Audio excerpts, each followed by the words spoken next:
Hello students, Bihar board class 12th में examination में जो ग्रामर का मेन पार्ट जो कि आप कम समय में कवर कर सकते हैं, आपको क्या पढ़ना चाहिए। आपको नाउन, प्रोनाउन, एडजेक्टिव, एडवर्ब और काफ़ी टॉपिक है जो आप पढ़ेंगे तो आपका नॉलेज बिल्ट होगा।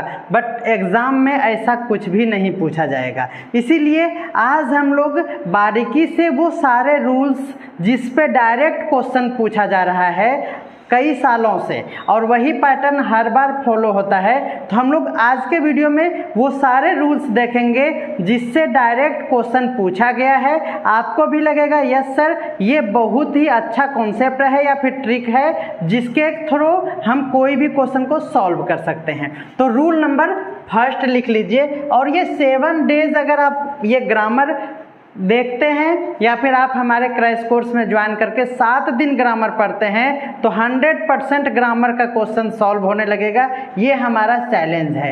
ओके, तो जैसे पहला रूल कहता है, नोट करते चलिए, कह रहा है कि अगर किसी सेंटेंस में समझिएगा आपको क्या दिखे, हैज, हैव, हैड, ध्यान दीजिएगा, किसी सेंटेंस में आपको क्या दिखे, हैज, हैव, हैड, और उसके बाद यहाँ पे फिल इन द ब्लैंक्स दे देगा। बिहार बोर्ड में ऐसा ही क्वेश्चन पूछा जाता है कि हैज, हैव, हैड रहेगा, उसके बाद फिल इन द ब्लैंक्स रहेगा। ओके, तो आपको ये याद रखना है कि हैज, हैव, हैड के बाद अगर कुछ डायरेक्ट आएगा तो वो वर्ब का तीसरा फॉर्म आएगा, दैट मीन्स V3 आएगा।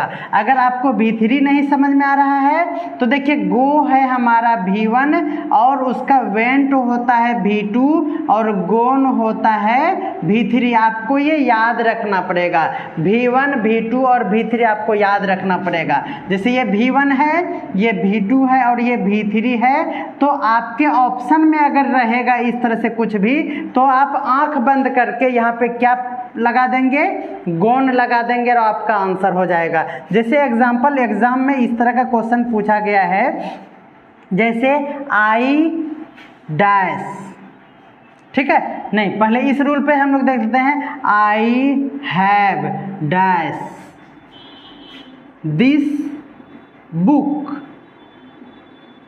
ठीक है, ये है ऑप्शन में आपके पास है रीड, आपके पास है रीड्स, आपके पास सी नंबर में ऑप्शन है रीडिंग, और आपके पास ऑप्शन में है नन ऑफ दिस। ठीक है, इस तरह का एग्जाम में क्वेश्चन रहता है एकदम डायरेक्ट।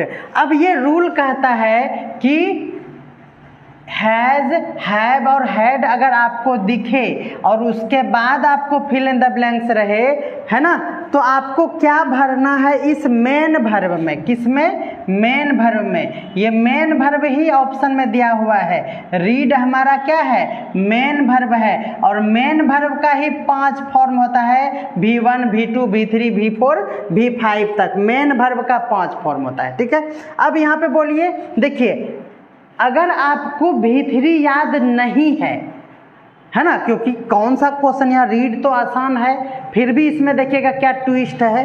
आपको हमने बताया है कि क्या होगा यहाँ पे, V3। चलिए हम लोग यहाँ पे V3 ढूंढते हैं। देखिए जिसमें S या ES लगा हुआ हो वो V5 होता है, कट रहा है क्या, जिसमें ING लगा हुआ हो वो V4 होता है। देखिए जहाँ पे कुछ नहीं लगा हुआ हो वो V1 होता है। तो बच्चा यहाँ गलती क्या करेगा कि हमने यहाँ पे बताया है कि V3 होगा, तो बच्चा जल्दीबाजी में क्या कर देगा, नन ऑफ दिस, क्योंकि सर आपने तो बताया कि या तो V1 होगा या तो V5 भी नहीं होगा, V4 भी नहीं होगा, सिर्फ क्या होगा, V3। ठीक है, तब आप इस तरह के क्वेश्चन में ज़रूर गलती कर देंगे और ये हमारा आंसर नहीं है, हमारा आंसर ये वाला है। अब बोलिए कैसे, क्योंकि रीड का V3 भी रेड ही होता है, ये आपको याद ही नहीं है। समझ रहे हैं ना। तो V1 V2 V3 सबका क्या होता है, रीड ही होता है। ये V1 भी है, V2 भी है और V3 भी है। तो आपको V1 V2 V3 का लिस्ट याद करना पड़ेगा, कम से कम वो सारे वर्ड जो पॉपुलर है। जैसे रीड आप नहीं जानते हैं पढ़ना, जानते हैं ना, तो उसका V3 क्या होता है ये जरूर आपको याद होना चाहिए। जिसे आप बोलेंगे कम, तो कम आप सुने हैं कि नहीं, कम मतलब आना, तो कम केम फिर कम में होता है, तो फिर यहाँ पे आप गलती कर दीजिएगा, है ना। तो ये रूल के लिए सबसे ज़्यादा जरूरी है कि जो भी कॉमन वर्ड है जो आप हमेशा, जैसे गो नहीं जानते हैं, जानते होंगे, ईट नहीं जानते हैं, कम नहीं जानते हैं, रन नहीं जानते हैं, तो ये सारे वर्ड का V1 V2 और V3 आपको याद होना चाहिए, तब आप इस क्वेश्चन को सॉल्व कर पाएंगे। और ये हमारा V1 भी था और V3 भी था, इसीलिए यही हमारा क्या होगा, ऑप्शन सही होगा। अब देखिए इतना छोटा क्वेश्चन पढ़ने के बाद भी सिर्फ V3 और V2 के चक्कर में हमारा गलत हो जाएगा। आप नन ऑफ दीज लगा के आ जाएंगे और आंसर होगा रीड, और बोलिएगा कि सर हम तो पूरा आपका रूल लगा दिए थे और फिर भी मेरा नंबर कम आ गया, दोस्त का नंबर ज़्यादा आ गया, क्योंकि वो यही गलती करने में कोई दोस्त कर दिया और कोई नहीं किया। तो एकदम अच्छे से समझ में आ रहा है ना कि ये है। तो पहला रूल नंबर ये याद रखिए कि हमारा हैज़ हैव हैड के बाद क्या होता है, हमेशा V3। यहाँ पे हम लोग हमेशा कह सकते हैं, क्या कह सकते हैं, हमेशा, यानी किसी भी कीमत पे और कोई वर्ब का फॉर्म नहीं।